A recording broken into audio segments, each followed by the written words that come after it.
Welcome to 10 Minutes for Democracy.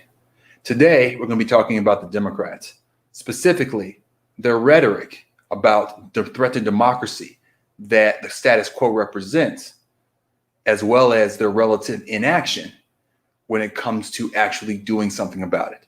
Now, today's video was inspired by an article in The Atlantic by an author named Luke Savage called "If Democracy is Dying, Why Are the Democrats So Complacent?" And that gives a pretty good synopsis of what I'll be talking about. So, of course, talking about that, the first question is, how is democracy being described as being in peril? Well, I have four basic components that I want to talk about in terms of what that peril represents. The first one is the normalization / minimizing of what happened on January 6th, that, riot / insurgency, however you want to refer to it. Now, of course, it wasn't one that was practically going to successfully overturn our government. But the problem is we can't let that detract from how historical it was, because this was a large massing of Americans actually smashing into, the White House. I'm not the White House, the Congress, the Capitol, and attempting to put the lives of various Congress members in peril, or at least talking about hurting the vice president, or about finding Pelosi, or finding some of these other Congress members. And so one thing that's kind of potentially happening, and we saw this with the voting by the Senate Republicans to scuttle the January 6th commission, which was negotiated in good faith between Democrats and Republicans in the House, even though the leader of the Republicans in the House, McCarthy, ultimately turned around and didn't vote in favor of it and pushed for his caucus not to, for the Republicans that he's supposed leader of, to vote against it. But he did initially participate in the negotiations. The Democrats gave them an equal power, essentially, in the commission to subpoena evidence and call witnesses, made it as fair as possible, and truly in the sense of how it was actually written, bipartisan. And what the Republicans do, when it got to the Republicans in the House, majority didn't vote for it, and then at leadership's behest. And then the Senate, McConnell successfully scuttled it. Now, of course, it'll still happen. In this case, there'll be probably a select commission done by Democrats in the Senate or the House or both. But that's something that can be painted as bipartisan. So it's not going to have probably the same depth, nor the same ability to kind of transcend politics and truly give us a review or an analysis in a kind of objective way of what happened. I think Democrats will probably, in good faith, try to be fairly objective. They behaved fairly in good faith when it came to this commission, entirely. But still, it's going to be painted a certain way, and it's not going to potentially be covered the same way as it would be, as say the 9/11 Commission was, which was really was bipartisan and was covered in that way. And was kind of, even though I don't think that commission was as aggressive in its pursuit of some information as it could have been, it was kind of accepted on both sides, and the news covered it fairly even-handed. And I'd hope the same would be true for covering January 6th, but I'm concerned that that's not going to be the case. So that's one issue that's going on right now that was already kind of scuttled, and unfortunately, by what's going on in as far as bipartisanship in the House and the Senate not kind of getting along. Republicans and Democrats in the House and Senate not getting along. Another thing is, of course, the big lie. And that's the big lie is what the media kind of calls it, the idea that Trump actually somehow won the election. But it goes deeper than that, because like what we're seeing in Arizona with that so-called audit, that's kind of a crap show. It's not really being run properly. They had to stop it for proms, and it's taken far too long. And people are talking about trying to determine if the ballots had bamboo in them, and it's ridiculous. But all this stuff does, and the continued propagation of this idea somehow that there was some grand conspiracy that led to Trump losing the election, only further undermines the trust of the general populace in our democratic processes. Not to mention the fact that we're starting to get laws that are coming out of that that are being used, that mistrust is being used politically to pass, voter suppression laws, which goes into the third one, which is this is actually more actionable. The first two things are more things that you could theoretically do something about, but it's more difficult too. Like, dealing with the big lie. Well, what are Democrats supposed to do about it? Although January 6th Commission, they did have a bill that was done bipartisan. They could have done something about. But three, we've got all these gerrymandering laws in the states. Gerrymandering has kind of been going on. It's only getting used more and more. We've got another decade. The census just came and went. And so we've got another decade where we're going to see probably a lot of gerrymandering going on both sides of the aisle. Although, as I've said before, I think Republicans are just a little bit better at it. I think that as far as a technology race, they've been a little bit able to be a little more effective in how they've used it, and they've just had more power to be able to use it in terms of controlling state houses, like kind of having control of the House, the state House, state Senate, and the governorship in I think over 20 states. In order to consolidate power through gerrymandering. And of course, there's all these gerrymandering laws. The Brennan Center for Justice logged 361 different bills containing provisions that seek to restrict voting across the country. And these bills, now when I say restricting voting, there are a lot of different ways of doing that. They're doing it by expanding ID requirements, banning same-day registration, limiting mail-in ballots, and also, and this is one that's kind of a new one, is what I would call neutering of the power of the Secretary of States. So what they're doing is they're trying to ban, generally Secretary of States for various states are trying to get more people to vote and try to make the electoral process run more smoothly. But sometimes that's not in the interest of politicians who want to suppress, specifically Republican politicians that want to suppress the vote. So what they do is they want to limit the power of the Secretary of State to actually be able to do their job so that their legislation to try to suppress the vote can be more effective. And what they saw was even in red states, there were secretaries of state that were properly doing their jobs, but it was because they were doing their job correctly, it wasn't following along the agenda of the Republicans in the state house. So to address that, Democrats have H.R. 1, the For the People Act, and trying to pass basically nationalized standards for the way elections should be run. At least federal elections should be run. There are a bunch of different provisions that have to do with trying to address matters of gerrymandering and primaries and campaign finance to some extent. Excuse me. So that's their approach to try to deal with that. And then lastly, and this is a related issue, which is voter suppression as it relates to racial lines. And this goes back to something I brought up before, which has to do with the Voter Rights Act of 1965 and how part of it, specifically the proactive aspect of it, where the Department of Justice gets to review laws that could affect turnout along racial lines before it becomes law. And the Supreme Court, the Roberts Court, undid that, I think back in, I want to say 2006, but I think it might have been 2008. It might have been more recent. But they did that in the last decade, between 2000 and 2010, once Roberts had become Chief Justice. They said that part of there wasn't racism anymore, so they don't need that part. It's no longer constitutional. So what happened is, after that, you immediately started seeing states, specifically mostly red states, start passing laws that they couldn't have gotten away with before that would specifically affect voter turnout for minorities.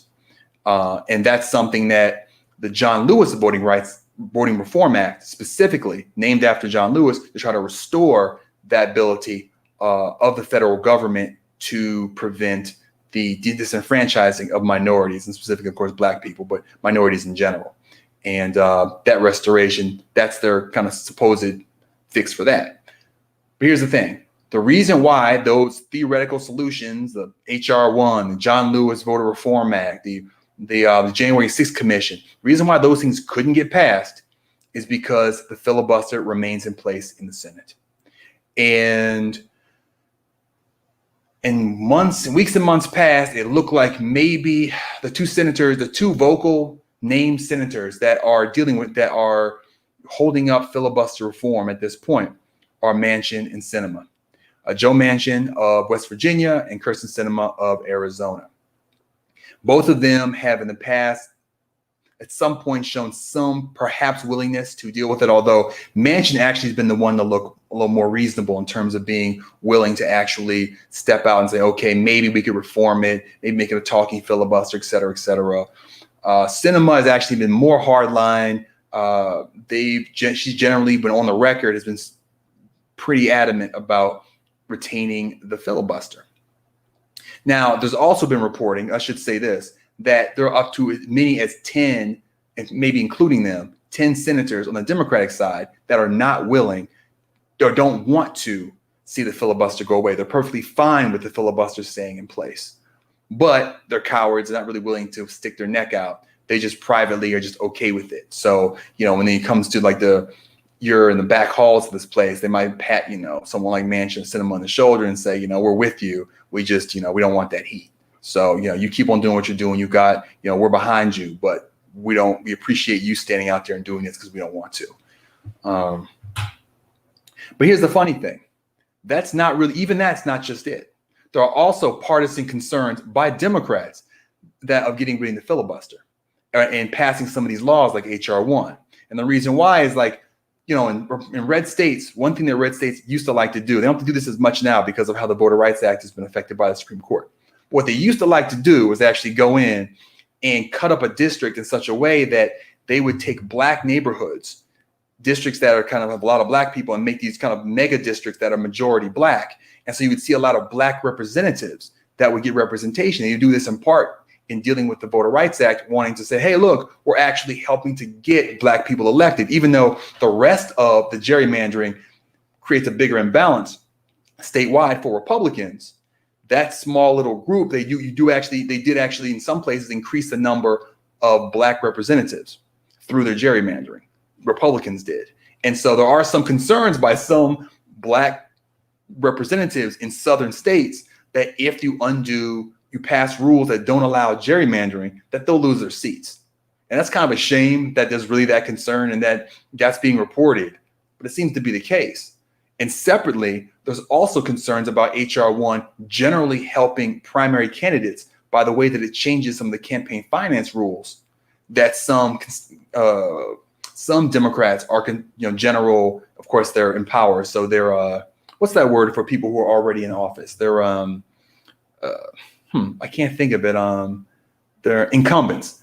They're all incumbents, but they're concerned that their incumbency might be challenged more because of these changes to the rules of how campaign finance works in H.R. 1. So it's not just the filibuster. There's also quietly concerns by Democratic members of Congress that changing these rules, maybe in principle, might be a good idea, but they might actually negatively affect them, and therefore they don't want them. Pretty selfish, but that is what's going on. So now we get to the issue. So you have these problems, these issues that Democrats have said are huge problems of black disenfranchisement and general voter disenfranchisement and undermining of democracy through, negatively affecting the ability of the state governments to fairly effectively run their elections and undermining the trust and faith of these elections.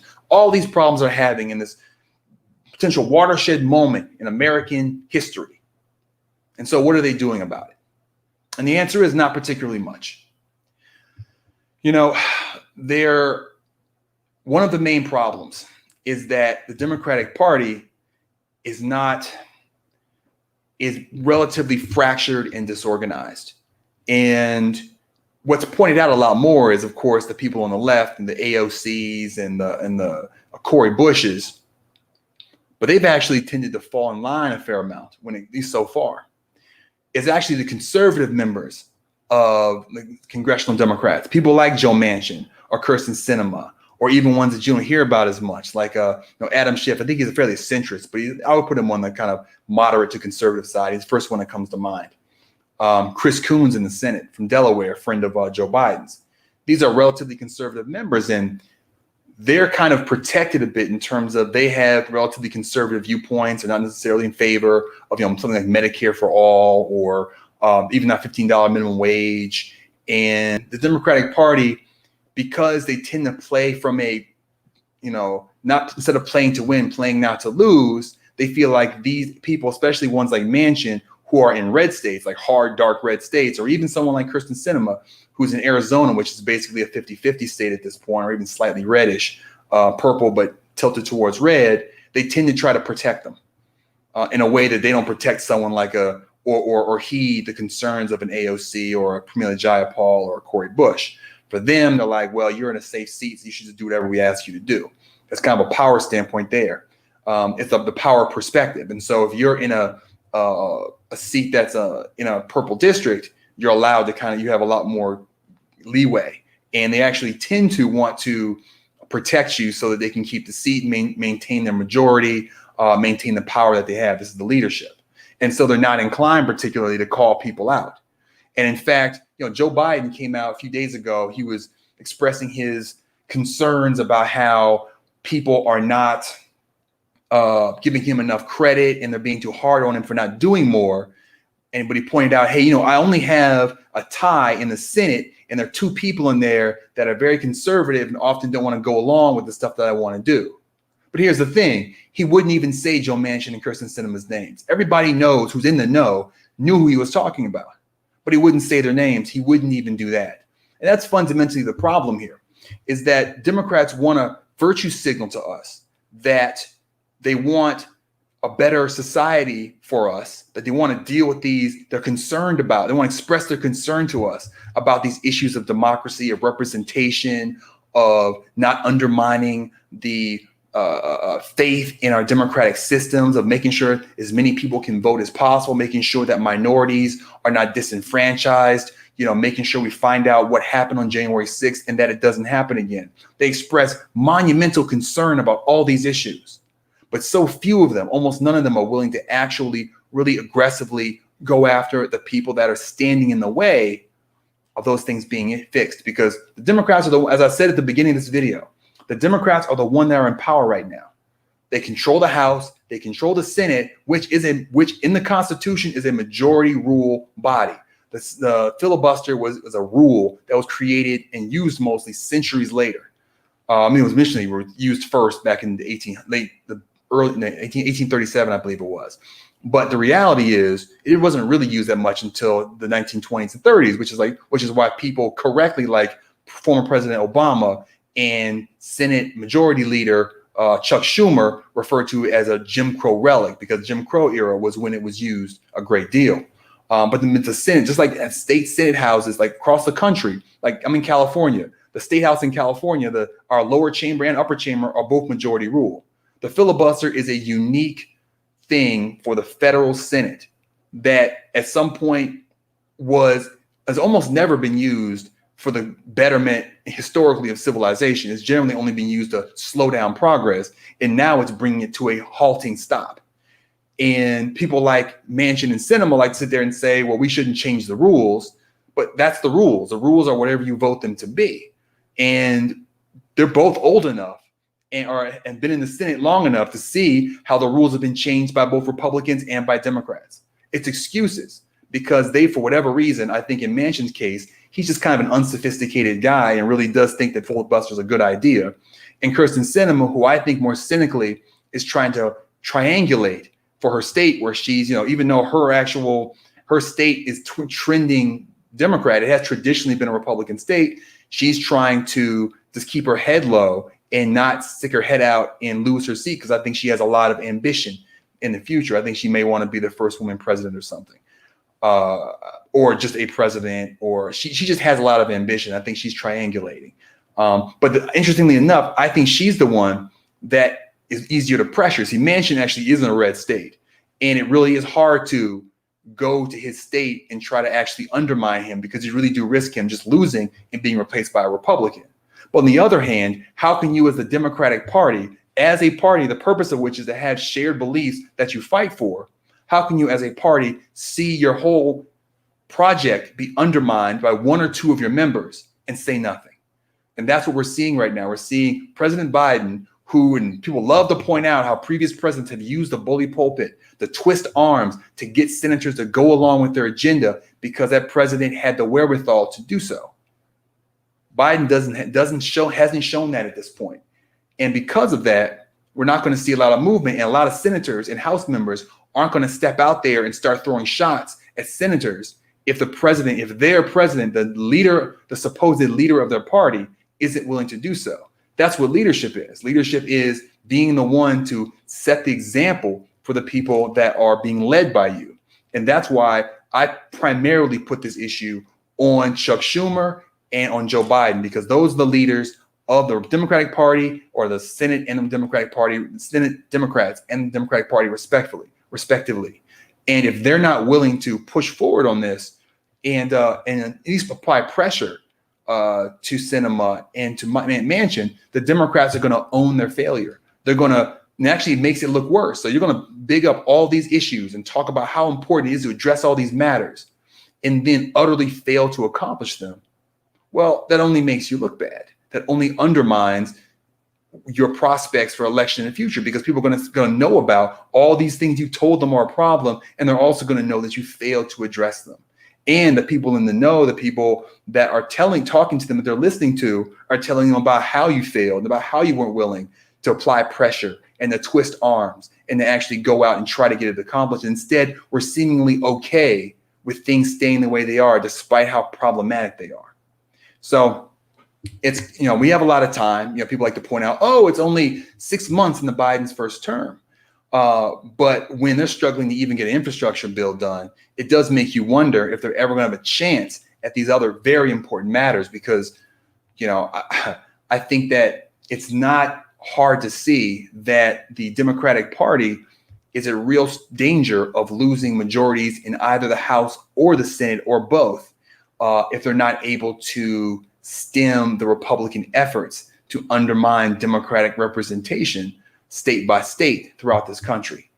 And this is something I'm going to talk about a lot, because really this is the struggle for, this is one of the main struggles I can see for the next decade, is if this country, as this country pulls and becomes more polarized, will it be able to maintain its ability to govern itself? Because I think that's an open question. And this is kind of how you see democracies break down, when there is this polarization and either sides are not willing to accept the governance by whichever party is in charge. The Democrats haven't really shown that at this point, but unfortunately, it looks like the Republican Party and their leadership is signaling to their people and to Republican voters that they shouldn't respect the results of our last election. And the only potential, how should I say it? The only potential negative effect that could have is that by doing that, they might not show up to vote in 2022. So that's the question, is, are Republican voters, one question I have going forward is, do Republican voters really believe the quote unquote big lie? Do they really believe these elections are being stolen? Or are they simply going around with a wink and a nod, and they will show up to vote in 2022, because it really is just about, our side is saying this, we're going to back our side.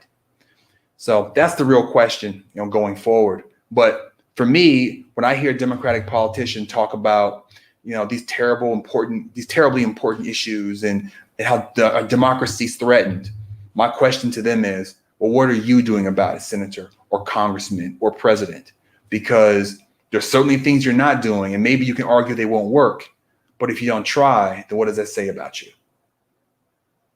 If you like the video, hit like, consider subscribing, and consider watching another one of my videos. Now, I do want to talk a little bit about a couple other things I wanted to mention. One, I work with Move to Amend, and some of their leadership have started a new podcast called the Agitated Podcast. I've mentioned that, I think, once or twice before in some of my other streams. And so you can, I think that the website is just agitatedpodcast.com, but you can search it, and it's something you should check out. I work with them. They're progressives that I think have a lot of interesting things to say, and they're great people. So consider checking that out. And the other thing I wanted to point out, just kind of a channel note, is that I made a video like 6-7 months ago, a while back. I think I want to say it was maybe in February or something. No. I remember what it was. It was actually in January, because there were a whole bunch of videos on YouTube by the DSCC, which stands for the Democratic Senatorial Campaign Committee. And it starred Stacey Abrams and Chuck Schumer. And I made a video about, basically the DSCC tries to aggregate funds, and that money is basically controlled by the leadership in the Senate. And for the DCCC, it's Pelosi's leadership, the leadership in the House. and it centralizes power for these parties. And so if you like, the non-incumbents and trying to keep the party fresh, you don't want to give money to these organizations because you want to give the individual candidates, because these organizations, by centralizing the money and doling it out as they see fit, and also even sometimes having seminars trying to convince Congress members of their centrist or sometimes conservative positions to hold their seats, you're undermining the ability of candidates being primaried by perhaps people whose opinions are closer to yours. And so those videos started getting more views, and the reason why is because the commercials on YouTube are back. And it's Stacey Abrams saying, "Oh, you need this important message," cuts to Chuck Schumer, "Oh, please give money to us. We need to fight the Republicans," blah, blah, blah. And I just wanted to say it's interesting that my video views popped up a little bit because of that. But I wanted to reiterate the message from those videos, which is give to individual candidates, even if they try to use double and triple matches to get you to give to them. But what you're doing is you're creating, you're funding into the system that helps the leadership of the Democratic Party control the Overton window. And what you want to do generally, if you're listening to this podcast, probably is you want to see candidates that are closer to your opinion be able to challenge even in the primaries. And the best way to do that is by giving to individual challengers, or get the individual candidates that are already elected, but that you support. That way they'll see the support from the people directly, not from leadership. And so they'll listen more likely to the people themselves and not the leadership. So you get these kind of false dependencies or misplaced dependencies. And so you don't want your Congress members being dependent on leadership. You want them dependent on their actual constituents, be it and small dollar donors who are giving to them, that want them to represent the people's interests and not the establishment's interests, which sometimes don't line up. So keep that in mind when it comes to donations. And thanks for checking out my video. I got one person left in here. If you have any questions, go ahead. You can post them in chat. But if not, I appreciate you checking out my stream. And I was trying to work off of an what do you call these things? Outline. Went okay, but I kind of lost my place a few times there. But I hope you enjoyed it. And I'm going to put chapters in. You can go back and rewatch it. I'm going to chapter it up and kind of get ready for being reviewed on YouTube. So thanks for checking out the video. I don't see any comments in the chat, so I'm going to go ahead and end it here. But if you post a comment, I'll definitely respond to it. And have a great evening.